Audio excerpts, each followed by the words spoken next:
I found out I was pregnant, but my mill told my husband that I might have cheated, since my mom is a single, desperate woman who gets around, so he packed my bags, kicked me out, and said to return in 9 months with our baby and a paternity test. 2 weeks later, he called me in tears after overhearing a shocking conversation Mill had on the phone and begged me to reconcile, but then I gave him this news. My husband, Clark, and I, both 27, are currently in the process of getting a divorce, and I just found out most of it is happening because his mother had been poisoning him against me.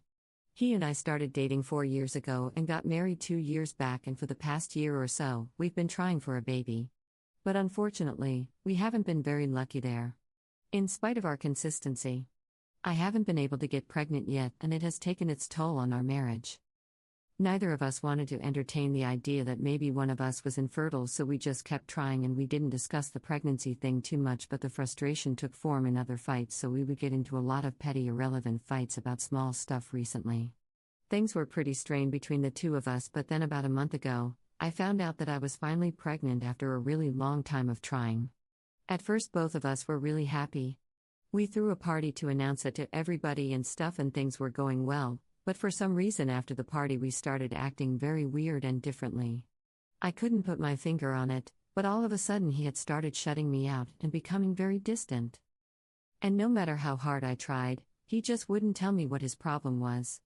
And then one day, I told him that it wouldn't work if he just kept pushing me away while I was pregnant, and I said I'd rather just go and stay with my mom if he was going to keep acting like this.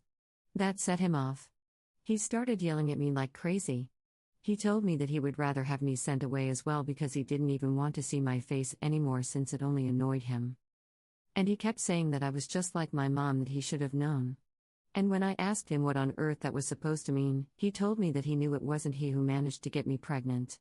It must have been somebody else because he, as far as he knows, is infertile because he got himself tested a couple of weeks after finding out that we were pregnant because it seemed a little too sudden.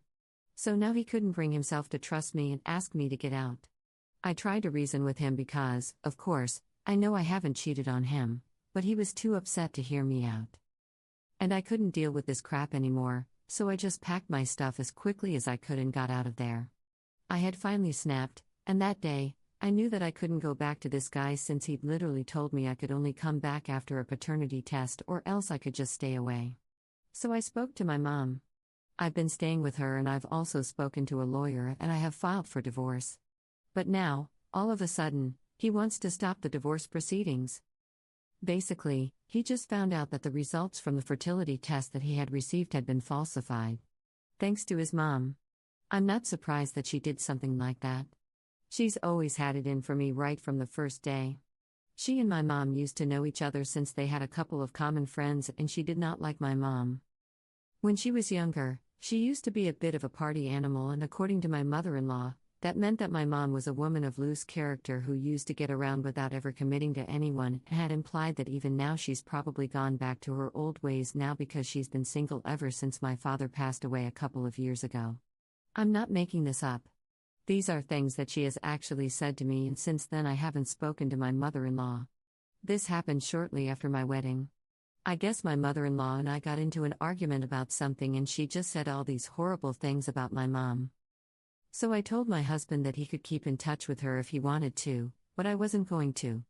Clark did scold his mom a little for being so nasty about it, but eventually he did keep in touch with her, and I should have left him then and there because it's very clear that he did not respect me or my family even back then.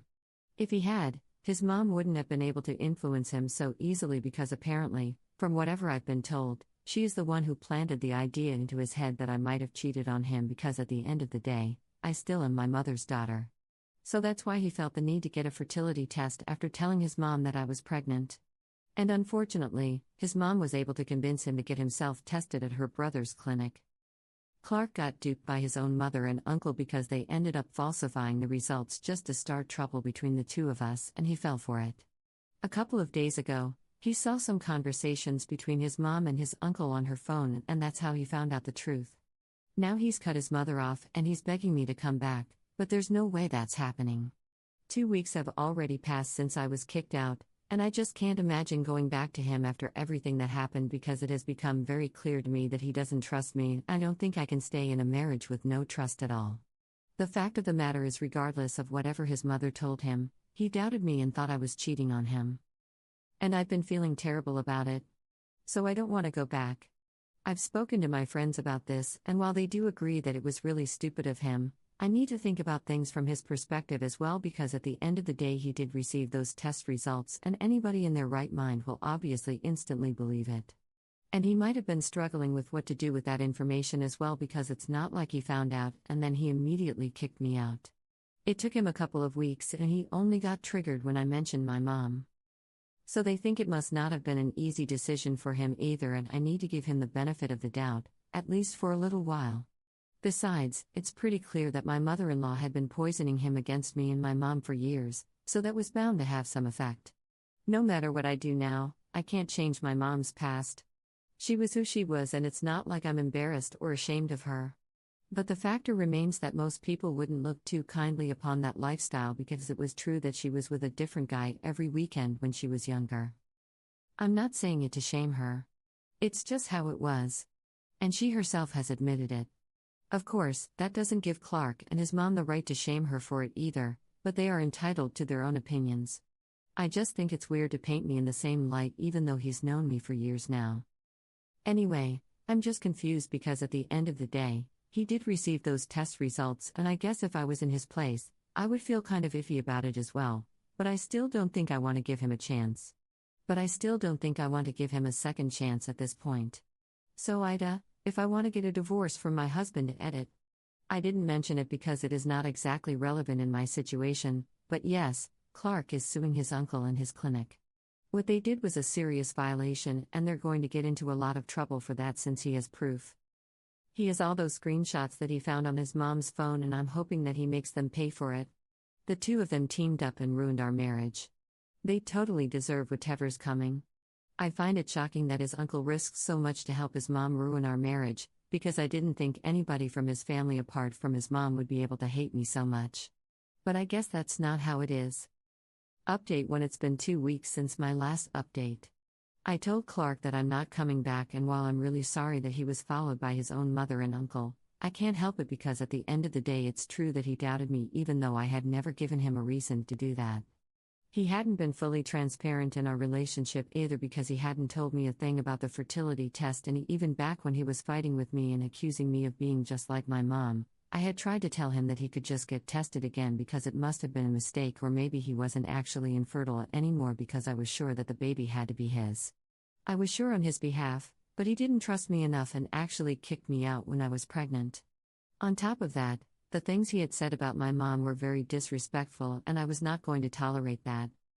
My parents, regardless of how they used to be in the past before I was born, put an end to all their craziness and wild lifestyle for my sake and brought me up in the best way possible. My mom, she might have had her share of fun when she was younger, and maybe she didn't like the idea of commitment back then, but that was her choice, and I refuse to be ashamed of her for that, and at the same time neither do I like the implication that I'm the same way, especially given the fact that I've been married to him for 2 years. And I was the one who said that I wanted to start trying for a baby. If that's not a commitment, I don't know what is. Anyway, the bottom line was that he had no respect for my family, and he had no respect for me either, so I was not going to entertain the idea of going back to him. Now, he could just sit and regret whatever he had done. It was not going to change anything. After sending him that text, I blocked him so he wouldn't be able to get back to me. For a couple of days, nothing happened, so I thought that maybe he had accepted his fate. But then, about 5 days after that message, he sent me a text from a different number saying that he really wanted to meet me and talk to me because he knew that we could work it out, and he did not want to give up on our marriage so easily, especially right now when I was about to become a mother. Ordinarily, I wouldn't have replied to that message, but the way he phrased it was very hypocritical, and I didn't like that because I was about to become a mother even when he had kicked me out back then. It hadn't occurred to him because he was too busy thinking about himself and whatever nonsense his mom had been feeding him. And now, just because it's convenient for him, he thinks that he can ask me to come back and I'm gonna follow. So I just replied to him saying that it was very hypocritical of him to bring these things up, especially when he didn't care about any of it just a couple of weeks ago. I was about to block him again, but before I could do that, he replied to me saying he knew that he had messed up, but he was also going through a lot right now because he had just realized that his own family had ruined his marriage and I needed to cut him some slack. I couldn't believe that. Even after everything that had happened, he was still so ready to believe that he was the victim in the situation, as if he had no free will of his own. So, I ended up calling him on the phone number because I really wanted to give him a piece of my mind, and I didn't care if that was going to make the drama worse. I just wanted to vent out my feelings. When he picked up, I immediately put him on blast. I told him that it was not just his family who had ruined his marriage. He also had a huge role to play in that. Without his consent, none of this could have happened, and he can't stay in denial of that. His mom was able to mislead him into believing that I might have cheated on him because in his head, he could be misled. If he had trusted me the way I trusted him, he never would have even entertained that idea and would have spoken to me instead of going and getting a fertility test conducted and then kicking me out without even explaining anything to me. That's how healthy marriages work. People talk to each other instead of shutting each other out. So it was really weird of him to blame his family for everything when he himself was equally at fault. He tried to interrupt me and defend himself several times, but I did not let him speak at all. I just told him that it was pathetic that even after all this, he still believed that he was a victim when he was just as bad as the rest of his family. For no reason at all, he had already been suspecting me, and his mom was just able to use that against us. It was his own insecurity and paranoia that ruined our marriage, and he can't run away from that fact. After having said all that, I finally hung up. Now, I don't care what happens. I feel a lot better because I was able to get that off my chest. Update 2. Hey! It's been 3 weeks since my last update, and the divorce has been going pretty smoothly, so I haven't had much to say. Ever since that last phone call, Clark and I have had no conversations apart from when we have to interact through our lawyers. But on a one-on-one basis, we've just been steering clear of each other. I know that he has filed a lawsuit against his uncle and his fertility clinic. So with that and plus the divorce, I'm guessing that he pretty much has his hands full. We haven't even spoken about the child custody arrangement yet, but I'm guessing that we can put it off until our baby is finally born. I haven't really decided what I want to do about that because, honestly, I would much rather have my baby with me at all times, but my mom thinks that that would be unfair. At the end of the day, regardless of how he was as a husband, he might prove to be a good father. And if there's any chance that our baby can have a good normal life in spite of the current circumstances, I should take that chance. So I don't know. I might have to share custody with him, but I know for a fact that when the baby is too young, I'm gonna be able to spend as much time as I want with him or her. For now, that's my only consolation. My mom has been taking me to all the doctor's appointments, and things have been going smoothly with the pregnancy as well, which I'm really thankful for because I've been quite worried that all this stress was going to take its toll on my body and somehow affect the pregnancy. But I guess my baby and I are made of stronger stuff than I thought, so things are going well for now.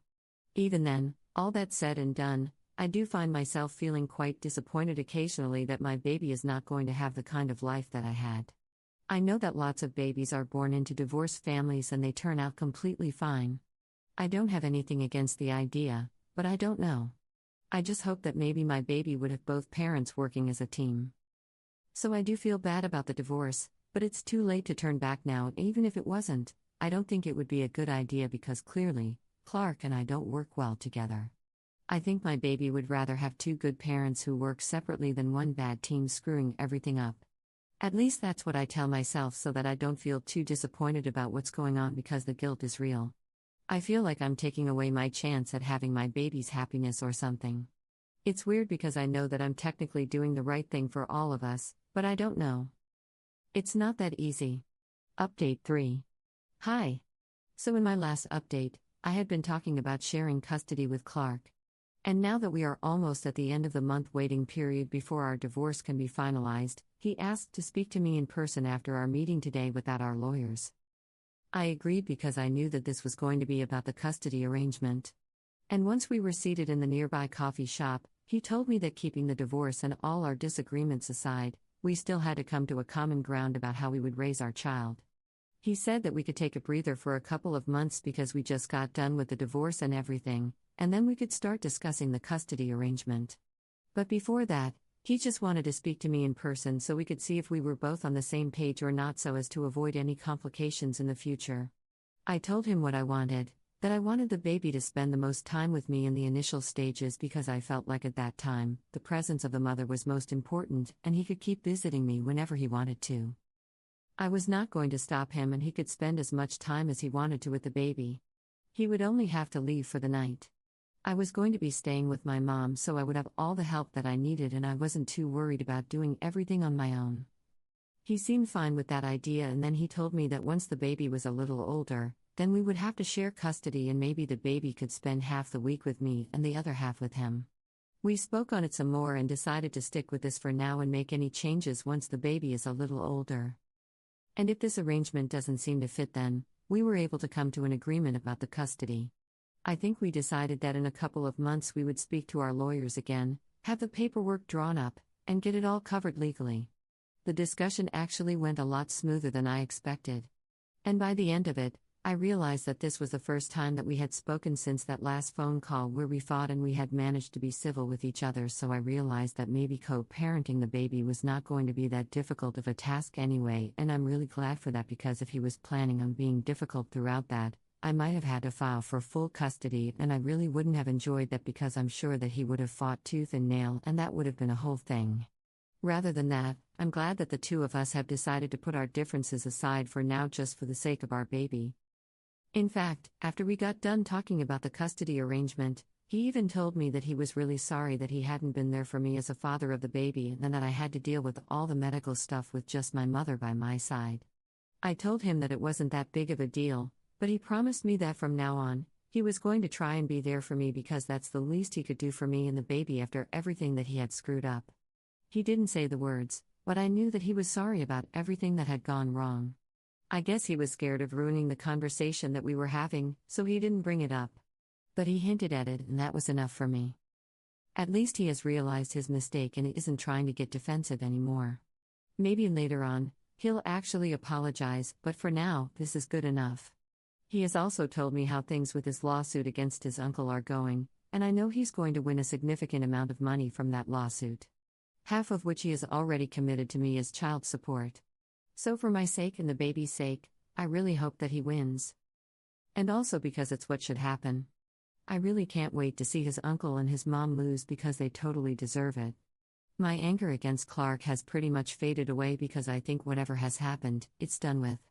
Now we just need to focus on the future and make sure that our baby grows up to be happy. But I don't think I'll ever stop hating his mom and his uncle. In fact, I think I might just include it as a clause in the child custody arrangement. I don't want my baby anywhere near that arrangement. I don't want my baby anywhere near that woman and her brother. She doesn't deserve to be the grandma of the child whose life she tried to ruin. That's not gonna happen, not on my watch at least. My baby will only have one grandma, and that's going to be my mom. And if Clark has a problem with it, I might just go full custody anyway. But whatever. That's for me to worry about in the future. Right now, I just want to take a break, because I've just come out of a very stressful situation. Update 4. Hi. It's been 2 months since my divorce was finalized, and I'm currently nearing my 3rd trimester, so things are getting pretty heavy. So far, Clark has lived up to whatever he had promised when we went out for coffee, and has been pretty diligent in attending his appointments with me. He has also been coming over quite frequently since the baby has started kicking, and he wants to interact with the baby, which he's welcome to do. First couple of times that he came over, my mom steered clear of him for obvious reasons, because she knew whatever him and his family believed about her, and it was quite disrespectful. So she did not want to interact with him.